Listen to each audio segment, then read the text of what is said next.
অবশেষে সব ভুল বোঝাবুঝিকে দূরে সরিয়ে নিজেদের দুই সন্তানকে নিয়ে দার্জিলিং এ আনন্দে মেতে উঠল দীপা ও সূর্য। হ্যাঁ বন্ধুরা, অনুরাগের ছোঁয়ার আগামী পর্বগুলোতে আমরা ঠিক এমনটাই দেখতে চলেছি। বারবার নিজেদের অজান্তেই অনেক বেশি কাছাকাছি চলে আসছে দীপা ও সূর্য।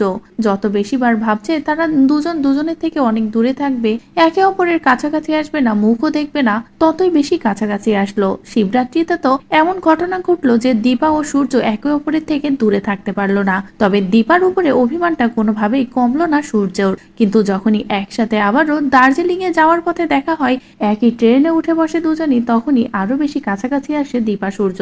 সূর্য বুঝতে পারে এত সহজে সে দীপাকে ছাড়তে পারবে না, দীপার প্রতি ভালোবাসা এত সহজে তার পিছু ছাড়বে না। আর এটা বুঝতে পেরেই দুজনে মিলেমিশে দার্জিলিং এ যায়। তবে দার্জিলিং এ গিয়ে রূপার মুখে তার বাবার কথা শুনে চমকে যায় সূর্য।